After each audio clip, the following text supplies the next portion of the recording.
Welcome to a special offering by Conversations with a Wounded Healer, the Burnt Out Practice Owner. This series will discuss the current state of group practice ownership, the good, the bad, and the ugly.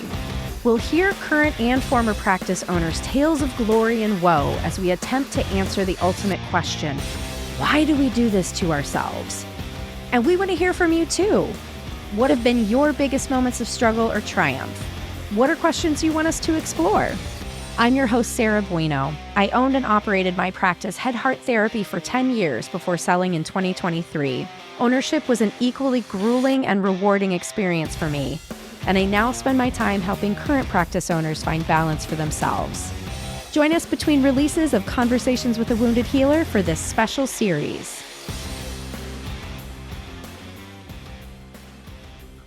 Hello, friends, and welcome to another iteration of the Burnt Out Practice Owner series. Thank you for being here with me. My name is Sarah Bueno, and I'm excited to go on this journey with you today. Today's guest is somebody that a lot of people in the group practice space know very well, so I'm very, very excited to have sat down with her. Before I go into her bio and whatnot, I just wanted to share that I really want to hear from listeners. The reason that I'm doing this podcast series in the first place is because I think it's very right now. I'm seeing a lot of people struggling in the practice owner space. I'm also seeing employees struggling in group practice right now. So I want to hear from you. So shoot me an email. You can email me at sarah@headheartbiztherapy.com. You can also send me a DM on Instagram. That's a really excellent way to get in touch with me. I want to know what you want us to be talking about on here. I want to know what questions you have. I want to know what issues you have. Like, seriously, if you're a group practice owner, I want to hear from you. But also if you're an employee and you're like, this shit is fucked up, I don't understand why this happens, please send me that message because I want to talk about it. So please, let's do this. Let's all do this together because we are doing it together. It's just we're fighting each other and or we're annoyed with each other right now. So I'd much rather I'll just have a conversation about it. But let me have you enjoy this conversation that I had with Maureen Werrbach. So Maureen Werrbach, LCPC, is a visionary entrepreneur in the mental health field. As the owner of Urban Wellness, a multi-location group practice in the Chicago area, she knows firsthand the focus healthcare providers put on making a positive impact in the world. She also knows that many healthcare professionals put business second to boots on the ground helping in the community. Maureen shares her expertise in the group practice leadership by coaching, educating, and training group practice owners as the owner of the Group Practice Exchange. And she helps group practice owners learn how to successfully start and scale their business so they can have a larger impact on their communities. So Maureen and I think we got pretty vulnerable in this episode, and there might be some things in here that you are like, ooh, I didn't know that. So enjoy the episode and then tell me what you think. Maureen! Hey! Welcome to the Burnt Out Practice Owner series. How are ya? I'm doing really well today and also excited to talk about being a burnt out group practice owner. And I didn't comment before we started, but I love your background. Well, thank you. My basement is if I turn my computer around, it's my craft studio.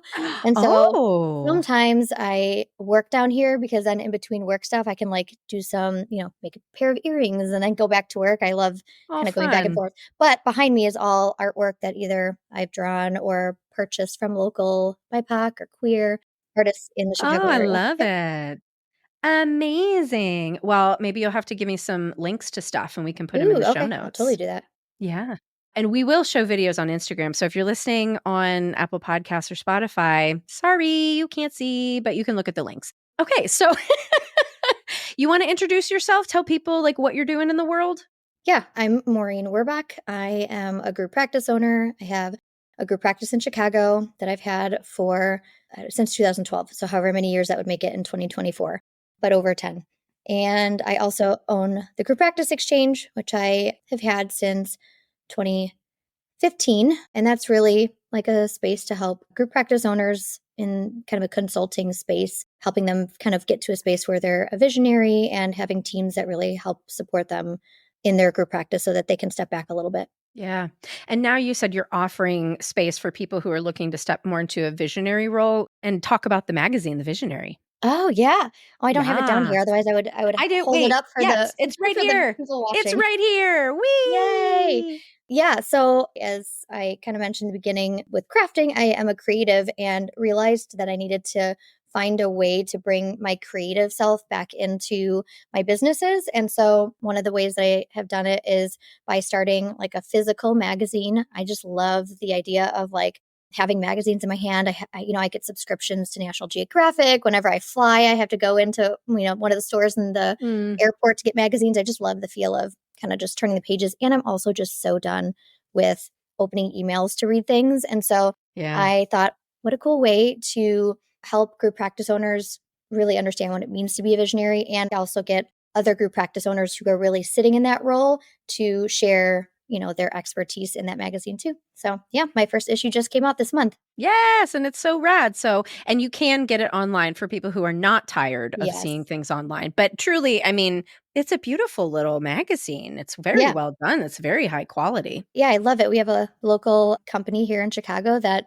makes it for us. And I love the digital version too, because I paid a little extra to use this platform called Issue, which turns it into a flip book. So anyone who signed up for Yeah. digital, it feels like you're turning the pages, but digitally. That's awesome. Very Yeah. cool. Yeah. Well, and let's talk about the visionary sort of role for a second, because at least I know a lot of the practice owners that I see complaining about being burnt out are not really in that visionary space. They're in sort of like the day-to-day slog of it. So, Yeah. yeah, share a little bit more about what you think about that.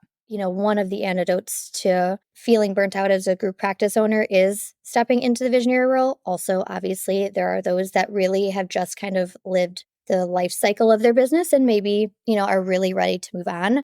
But oftentimes it's because they, like you said, they're just in the weeds, in the day to day, putting out fires.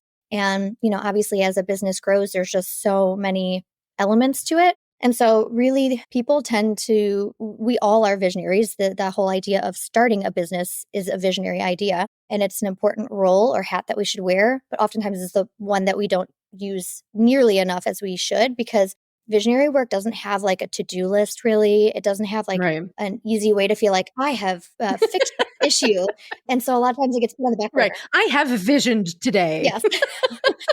So it gets put on the back burner. But Yeah. essentially, like what a visionary does is they're like the ideas generator. They are figuring out like what the practice culture is, and they're kind of the starting point for ensuring that everyone understands that culture. But then creating things that align with the values and the vision of the business. Because as you know, and probably as those listening know, is that over the course of the years, like how we engage as therapists or run businesses change. We saw it just through COVID, Mhm. how we run our businesses. We had to make pivots that are still affect us now as business owners and have sort of changed what employees want and changed it, like how we need to offer benefits and such to people. And so one of the biggest things I think visionaries should be doing is really looking at what is it that is coming down the pipeline, like doing some forecasting, reading into like what are some trends that are coming through in other neighboring industries so that we don't sort of get hit in the face like we did with COVID. Obviously, something like that is hard to,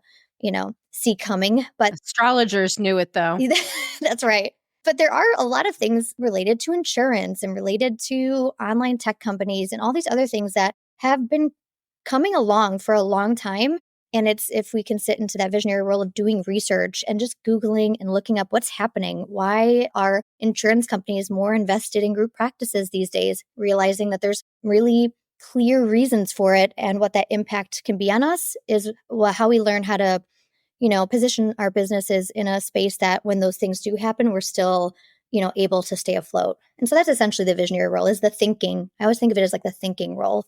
Well, and I too also just want to add in because I think not only what you're talking about in terms of like the practicalities with like insurance and these sorts of trends, but truly like understanding the cycles of history, understanding like the cycles of human beings and how we evolve because what's happening right now makes complete sense if you're a student of history. Yeah. Right? Like astrologers have been predicting for like the next 8 to 10 years, shit is going to be fucked up. So like if you're aware that that's coming, then you might make different decisions than if you're like, it's going to get better next year, because I don't know that it is in the near future anyway. Yeah.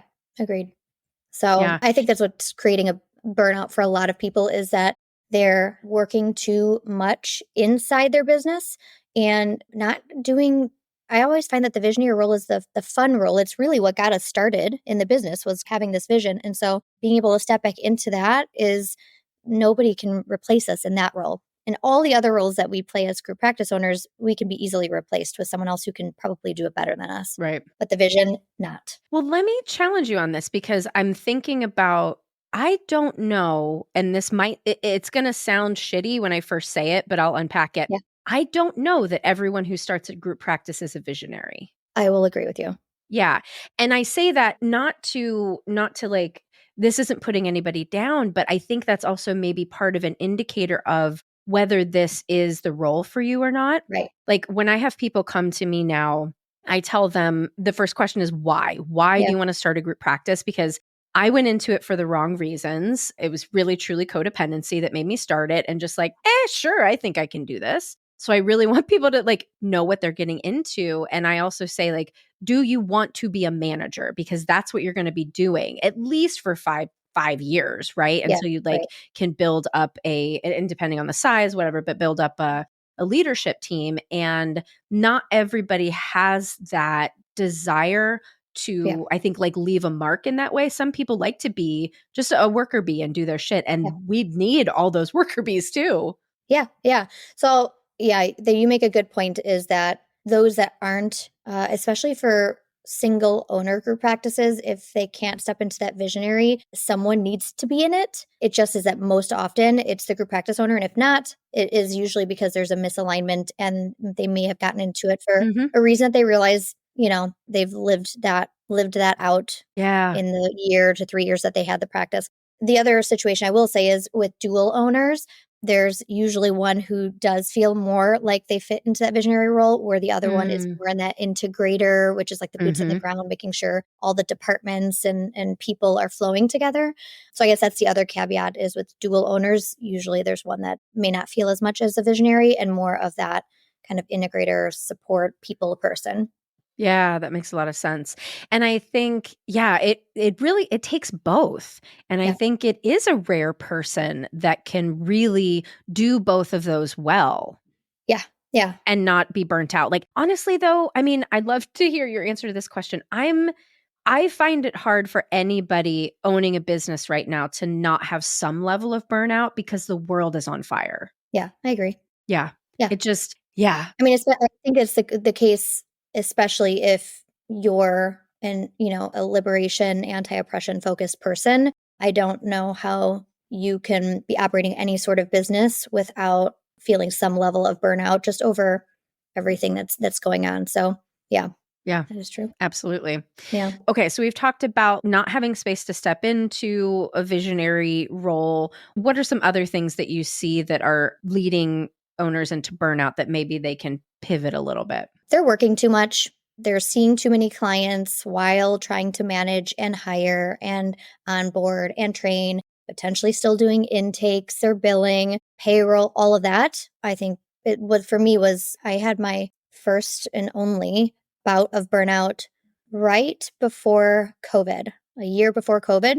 And I thought, I am going to take a month off and go to Costa Rica. And I lived in Costa Rica for a month and thought, I literally did no work in either business. And I came home and immediately was back to one day in to the pre-Costa Rica. And I was like, what in the world? I literally did nothing. I enjoyed myself. I relaxed. I read. I don't understand. And I was in that burnout place for, probably 8 or so months ago. I've slowly kind of gotten out of it, but it was a couple of years. I mean, it was the year before COVID, all the way through like beginning of 2023. And so what I found for me was that the weight, just the way I think I'm made, the weight of the businesses, I have a kind of big business. I wasn't doing that much. So I was also confused, like, why is it that I'm feeling so burnt out when I am not working 50 plus hours a day? I have a Yes. great leadership team. Things are pretty manageable. It just doesn't make sense. Yes. And there were a few different things that I did personally that helped. One was just re-looking at values. I felt like with the way the leadership team was kind of working with me, I needed to be a little bit more clear on accountabilities and not keep so much of that visionary stuff in my head, but bring it out to our leadership team Mhm. in a clearer way. Yeah. That helped. Also, I brought in a person who became my integrator about 2 years ago. And it took about a full year for Dana to like fully step into the position of integrator, which means she manages literally everything in the business. Yeah. Yeah. She's an executive director, so she makes sure that the departments are cohesive. She's making sure manuals are being updated. I mean, dealing with anything that happens so I can really sit Yep. in visionary. And that was what really kind of let that burnout start to fizzle out. Yeah. But man, it took a long time. Well, the weight, like, I wanna spend a little time with that because Sure. that and I think I've said this on this series before that when when Raelle bought the practice for me, because 'cause I'd been telling her, I'd been like, "The weight, you don't understand." And she's like, "I understand. I've been because she was that executive director role, like, actually doing everything while I had been stepping back. Mhm. And it was literally when the papers got signed and she, like, took the energetic hold of it, she's like, "I get it now." And it was so validating to me. Yeah. Oh, that's so awesome that you got that. I know, we don't always. It's so weird because it's like, I don't love the idea of viewing your business as your baby. And I know we all do it, at least in the beginning, right? It Yeah. feels like an extension of us. But I worked really hard in the 1 decade plus that I've had my group practice to really be able to separate me as a human from the business. And if someone doesn't like working in the business, it doesn't mean it reflects on me as a bad person or things like that. But there Mhm. is still something about knowing no matter how many people you have to support you, at the end of the day, it does fall on you. Yeah. And for me, it's just like this invisible weight of weirdly like nothing and everything at once. And so Right. I can understand, like with Raelle, she is a part of being in charge of all that and like taking on a lot of the responsibilities. But the moment you know that you're like the end of the line for something, at least she knew that you were the end of the line. If things fell apart, she Right. could look to you, but not anymore. And I'm sure that played a role in that feeling. Right, absolutely.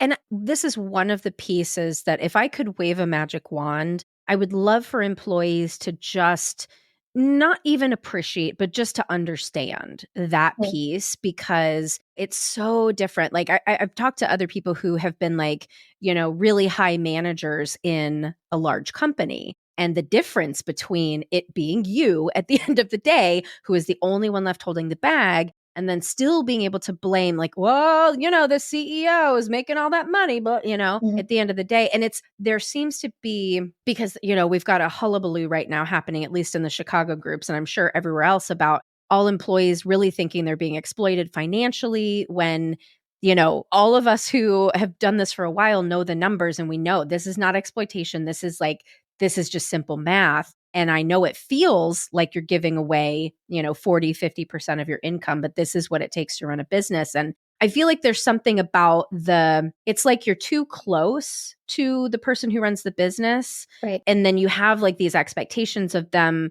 to care for you, but you don't understand what they're holding on the other side. And I know that's unreasonable, right? It's not an employee's job, but Exactly. it's a wish that I have for Same. practice I owners. know. I completely agree with you on that. It would be a lovely thing if we could wave that magic wand. And also, I can, hold those two things together and know that I can't expect that from them and that it's on me to hold that weight as well of Yeah. expectations that or resentments or negative views that people might have and just know, that it's if I feel like I'm a good person and a good leader and trying my best, that those feelings or assumptions don't define who I am. And it can be great pieces of information to look in on. Is there anything that I can actually work on? I think you're better at compartmentalizing than I am because I never got there. And I think so. Do you know the Enneagram at all? Yes, I'm a 3. I'm a 3, bitch. We should have What? the same problems. Well, So, maybe I say it. I know I feel what you're saying, but I think I'm really lucky. I'm autistic, so I have like this part of my brain that literally is like what I'm feeling oh, is like I get it, it's valid, feel what you feel. But then I'm like the logical brain knows that they're missing pieces of information. It doesn't stop the feeling from happening, but I tend to like be very like rationale based versus sitting in the emotions part. Okay. Well, actually, and you know what? You're probably more representative of a 3 because 3s do tend to be less connected to their emotions. Yeah. So if you haven't taken the Enneagram and you're a business owner, go take it right now because I think it can be a huge help in sort of figuring out how you see yourself and then you know where Mhm. your traps are. So, do you know the subtypes? I can literally look at my phone in 1 second Okay, yeah, as we're because talking.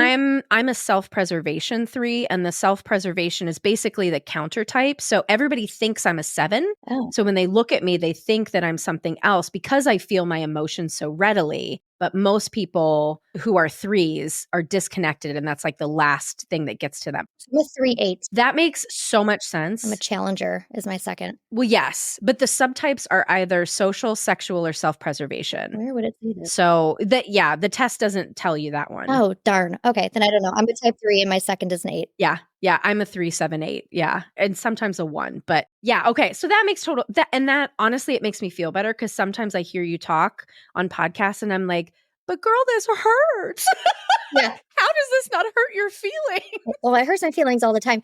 I also wanna say that I am very lucky that my mom works for me since she retired from the airline. She was a supervisor and does, like, my payroll and all that for maybe 9 years now out of the 12 or so that I've had the business. And so she sees so much, like, it's effort that I put in on trying to make since, for a lot of years now to make things as I really focus on how I can do best for my employees. I always think I don't even care Mhm, about clients. I care about the employees. I feel like if the employees are yeah, taken care of, it trickles down to yes, clients. exactly. And so sometimes she'll give me validation that's helpful. It's like I Mm, know you see it. Now obviously she's my mom, but she does see it.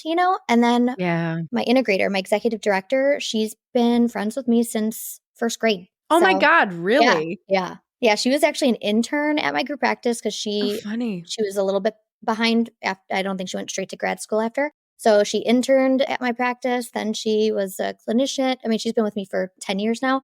Clinician, then she was a site supervisor, and then she became executive director, and then got this integrator role. So she's kinda grown for years, and she has access to my bank accounts, like, the full amount of trust. Right. And so she's a person that wants to protect, like, my emotional side Yeah, at all costs for it, so that's been helpful too. So, I don't wanna say yeah, that I'm, like, completely non-emotional about it. I just the minute it kinda comes in, I have her or my mom, and then I also take my rational brain and go, "You're doing all that you can." Like, you're yeah, literally doing all you can. yeah, Then I have those moments of being like, "I should just sell."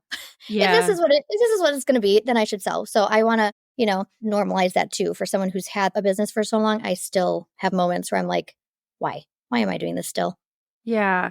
And honestly, Maureen, I think that everybody listening to this is going to take a big sigh of relief because a lot of people compare themselves to you. Yeah. And I know that that's a lot of pressure, right? So the authenticity of really being like, it's not that easy. I still am through this, and this is my support system. That's thank you.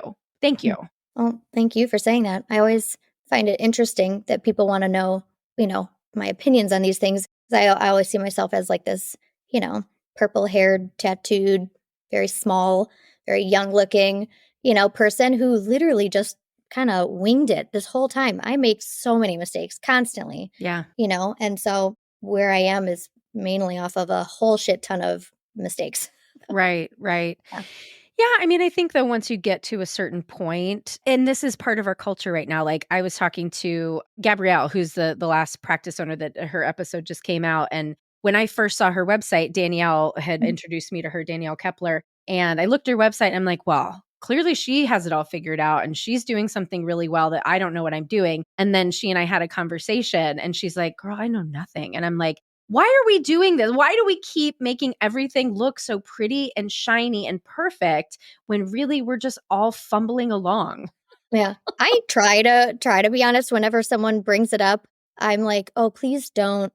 I will give any feedback I can on Yeah. on what's worked for me, but also what it has worked, like what's gotten me to this point came with a lot of mistakes and pain and hard conversations and, all of those things. So, Yeah. Yeah. being a business owner is no joke. Yeah, it isn't. And I guess the other thing too, thinking about just like the types of people or the sorts of things that bring us to this is most, at least I find most people who go into practice ownership aren't thinking about being a business owner. Yeah. It seems like maybe 10 to 20% of those like, real serious Capricorns that are like, yes, I know I'm going to be a fabulous business person. But everybody else is like, I just want to make more money. So, there's so many things that nobody thinks about. Yeah. Yeah. And for me, one of the things I love the most is the creative side that we get to have with business ownership. Mhm. But the most difficult part, and I think the part that, created the burnout for me is the people part. Yeah. Leading people is hard. Why? This is a really loaded question. Uh-oh. I'm scared. Why why are therapists so fucking impossible to manage?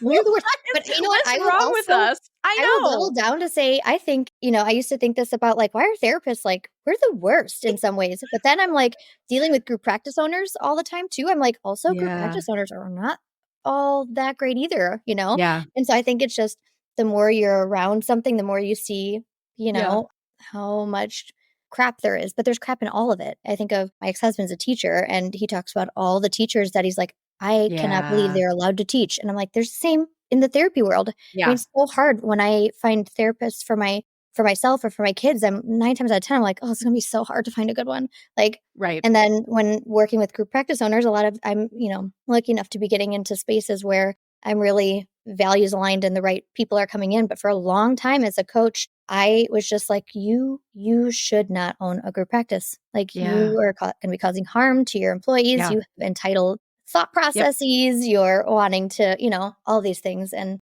so for those that are really trying to, do good work and help their communities and create jobs that are like important and where people feel valued, I think that's really hard to do. Yeah. And it's not a job that gets a lot of thanks for it. Same as like therapists. I don't think, therapists get as many thank you for helping me's from clients as they probably want. And I think we're in the same boat as business owners. We just need to not expect it. Yeah, it's funny that you say that because now that I think about it, I never expect or want a thank you from my clients, but I did with my employees. I don't Yeah. know what it was about that difference, but very quick question. Yeah. What is harder, being a mother or being a business owner? Oh, a business owner. Mm. Yeah. I feel I don't even know how to say like having my kid I have, an autistic child. I have a child with ADHD. We all have our things, but there's something so I feel not scared.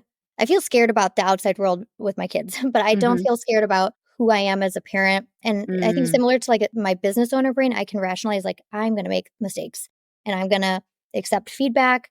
There's something with my kids that like I don't feel like this hierarchical like thinking where, what I say and how I feel like is more important than theirs. And so Mhm. they are really kind when I've done something wrong and they'll let me know and we have conversations. And so it's not hard, Mm. luckily for me. I mean, there's hard, things about parenting kids, but Yeah. emotionally, the type of emotional hard is more like my heart. Like I want everything to be good for them. I want to give them as much as I Yeah. can. I want them to be safe.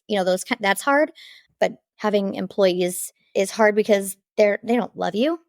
you know, Right, right. well, They're not gonna cuddle with you at the end of the no, day, or they're if not. they do, you should not be doing that. Right. And I don't think a lot of employees assume like the best intention or positivity, Yeah. assuming like, you know, if a decision is being made, Yeah. like that it's coming from a good place Yeah. or at least enough to then ask about it. I Right. think there's a lot of assumptions that things are coming from a negative place, which I understand. Like Yeah. the US workforce like fucking sucks. And Yep. they're coming from, we're not getting people without any previous history with like other bad employment or Yeah. schooling or. And so that's what I have to remind myself of when those things happen. It's like, it's not about me. Sometimes it might be about me and I can make fixes, but nine Yeah. times out of 10, if I'm really working hard, it's not about me, those opinions. That doesn't mean it Yeah. doesn't hurt nonetheless. Yeah. Yeah. Yeah. Thanks for confirming, and I made the wrong choice. I was like, "I'm not gonna have kids because I don't wanna go through all the pain that I ended up putting myself through as a business owner." So, Ugh. I got s universe screwed me anyway. Well, I don't know.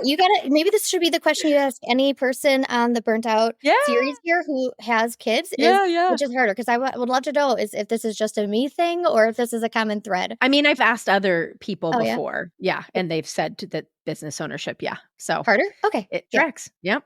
Okay, good. Good to know. Good data. Well, let's leave listeners with, do you have a wish? Do you have a hope for practice owners? My hope is for everyone to be able to get to a mindset of acceptance that our employees, not all of them are going to assume the best. I was just talking to someone who, she owns a yoga studio, not a group practice owner, but she gave everyone bonuses and not one person said anything.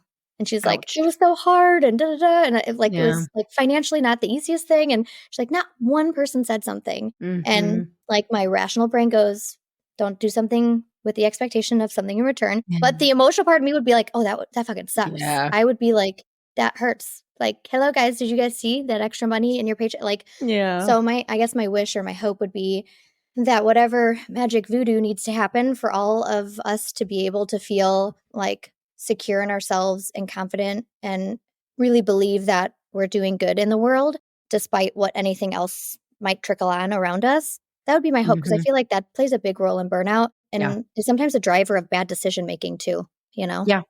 Yeah. Well, and I hope this podcast can be that for some folks is, just recognizing this is part of it. This is how it goes. You're not a terrible person if this is what's happening in your practice. We are demystifying all of it. Yeah. Well, thank you for being here. Where can people find you? What are you offering right now? What do you want people to sign up for? What I want to say is my magazine. I'm having so much fun with it. I'd love to get it in more people's hands. So the Visionary magazine would be my thing. And if you go to thegrouppracticeexchange.com, it's right on the homepage, a little box right in the front there. So it's hard to miss. Cool. And then you get to read what I wrote in there too. Yay! Yay! That's right. Awesome. Well, thanks so much for being here. I really appreciate your time. Thank you. Thanks for listening to this special Burnt Out Practice Owner series. If you want more information about today's guest, go to our website at www.headheartbiztherapy.com/podcast. Thanks to the Creative Imposter Studios for editing, and I'm your host, Sarah Bueno. Until next time, bye-bye.